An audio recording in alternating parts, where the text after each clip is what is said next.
Sering lihat ikon buah semangka di media sosial?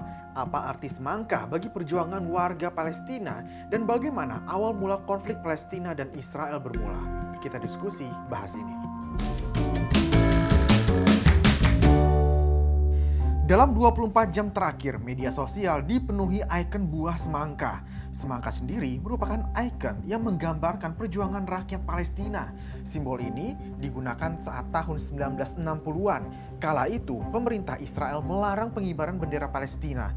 Ketika larangan berlangsung, simbol buah semangka digunakan saat unjuk rasa menentang pendudukan Israel di tepi barat dan Gaza.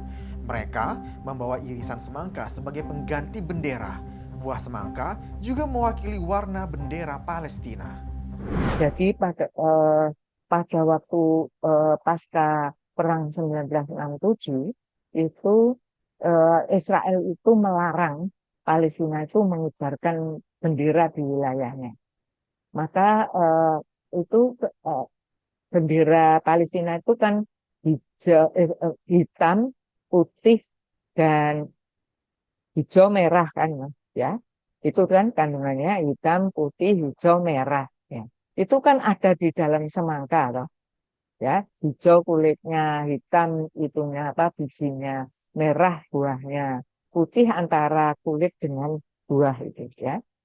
Itu memang kalau kita lihat merah itu memang lambang kemenangan orang Islam di Andalusia, ya, pada masa dinasti Muawiyah gitu.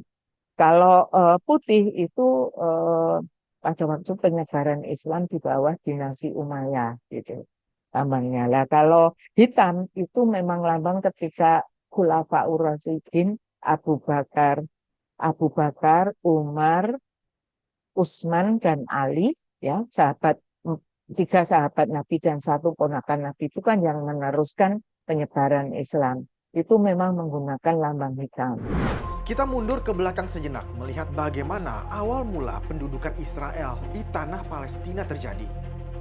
Nah, kemudian orang Yahudi itu menjadi bangsa yang tersebar di beberapa negara Eropa Timur, Eropa Barat, dan juga Amerika.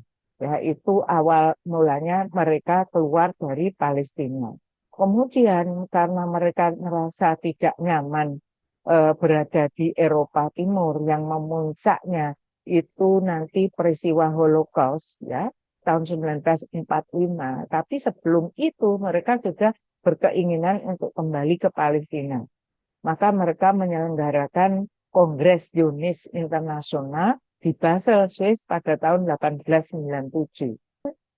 Ketika menjelang Perang Dunia Kedua, itu atau beberapa setelahnya, orang Yahudi merasakan penderitaan yang dalam di Eropa Timur dan Eropa Barat ketika Nazi Jerman itu membantai 6 juta orang Yahudi dalam peristiwa Holocaust. Holo itu lubang, kos itu api, ya, yang dalam cerita itu diberitakan kalau 6 juta orang Yahudi itu ditaruh di kamp konsentrasi di Auschwitz, itu sepertinya di Polandia, ya, di Polandia.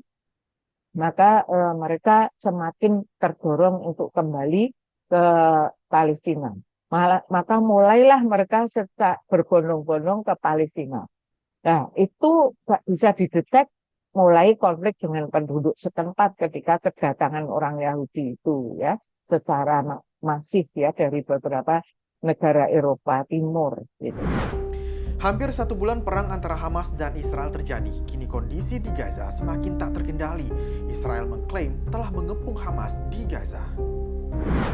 Kondisi warga Palestina di Gaza semakin tak menentu. Kamp-kamp pengungsi menjadi sasaran serangan militer Israel. Tak ada tempat yang aman untuk warga berlindung.